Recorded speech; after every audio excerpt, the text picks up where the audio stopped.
გიორგი ბაჩიაშვილს ვიკითხავ დღეს მისი სააპელაციო პროცესი, მორიგი პროცესი სააპელაციო სასამართლოში მიმდინარეობს ეს უნდა გაიმართოს და ესაა როგორ აფასებთ ბაჩიაშვილის მიმართ განვითარებულ მოვლენების დინამიკას ან ზოგადად აი ოპოზიციაში ამოძრავ მის მიმართ პოლიტიკური დემოკრატია. არაერთხელ გვითქვამს ჩვენც ამასთან დაკავშირებით და ძალიან ცხადია ეს.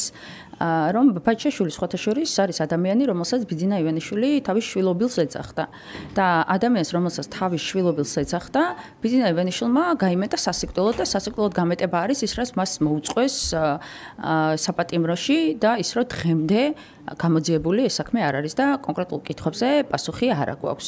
ეს არის ნათელი დადასტურება იმისი, როგორ იწყებს რეჟიმი საკუთარი შვილების ჭამას, მათ შორის არანაირი საფუძველი არ ჭირდება რეჟიმს ამისთვის, როდესაც რეჟიმი გადაწყვეტს და დიქტატორი გადაწყვეტს, რომ ნებისმიერს ესე უნდა გაუსწორდეს, როგორც გაუსწორდა ბაჩიაშვილს, როგორც ის ახლა უსწორდება ლილუაშვილს, როგორც უსწორდება ღარიბაშვილს, გომელაურს, თავდაცვის ყოფილ მინის ბურჭულაძეს და ასე შემდეგ. ცალსახად ქვეყანაში, სადაც არ აქვს თავისუფალი სასამართლო, სადაც არ აქვს თავისუფალი პროკურატურა, შესაბამისად ნებისმიერი ესეთი საქმე, რომელიც უკავშირდება პირად შურიზიებას ბიძინა ივანიშვილის არის პოლიტიკური, ამიტომ ჩვენი მხარდაჭერა ბაჩიაშვილს მისი უკანონო დაკავების შორის პირველივე დღიდან ქონდა და აქვს, მაგრამ ეს ნათელი მაგალითია ბაჩიაშვილის ეს საქმე იმისი, რომ რეჟიმთან არავინ არ არის დაცული.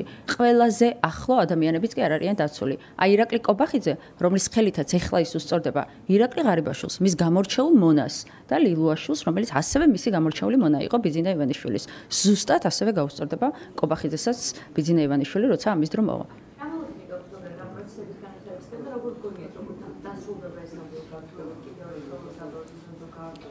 ბაჩიაშვილთან დაკავშირებით.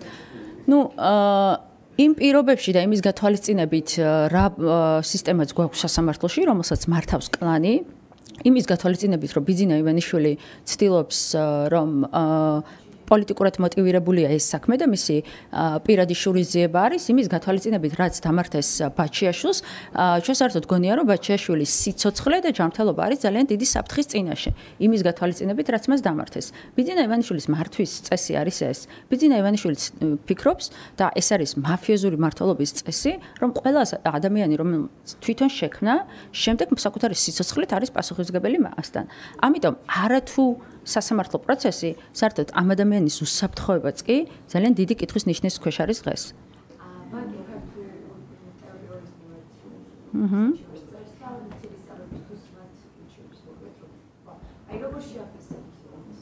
ხო, პირველ რიგში ბანკმა ქართულ უჩივლა იმის გამო, რომ მოიხსენიებენ ივანიშვილის ბანკადო. ეს არის მთელი საჩევრის არსი. და რა გამოდის, რომ ბანკ ქართულს შეურაცხყოფად მიაჩნია ივანიშვილის ბანკს რო ეძახიან? რეალურად ნათლად მიუთითებს იმას, რომ ბანკი ქართულ, რომელიც ერთ-ერთი მთავარი დასაყრდენი არის ბიძინა ივანიშვილის, მათ შორის ფულის გათეთრების, შავი ფულის გათეთრების საკითხებში ამ ქვეყანაში, მისთვის პრობლემას წარმოადგენს ნებისმიერი მხილება.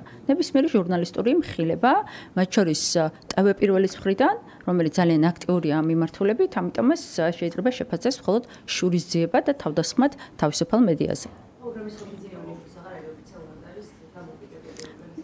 ოფიციალურად ამ ქვეყანას ირაკლი კობახიძე მართავს, მაგრამ რეალურად მართავს ბიძინა ივანიშვილი. ხა 2 წლის ბავშვმა იცის, რომ ქართულ ბანკი ვის სახელზეც არ უნდა იყოს, სანქციების შიშით ვიზაც არ უნდა გადაარფორმოს, რეალურად არის ბიძინა ივანიშვილის.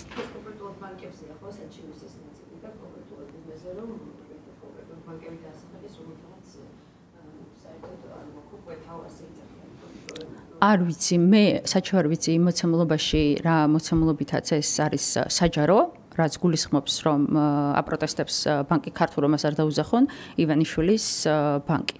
შესაბამისად, ეს დამოკიდებულება, როგორც არ უნდა იყოს საჩევრის შინაარსი, ქართულ ბანკი, რომელიც არის თავარი დასაყრდენი ფულის გათეთრების საკითხში ბიძინა ივანიშვილის და ქართული ოცნების, რომელიც დღესხვის სახელზე მხოლოდ იმიტომ აქვს გადაფორმებული ბიძინა ივანიშვილს, რომ სანქციების ეშინია, ეხლა ახორციელებს სადამსჯელო ოპერაციას თავისუფალი მედიის წინააღმდეგ.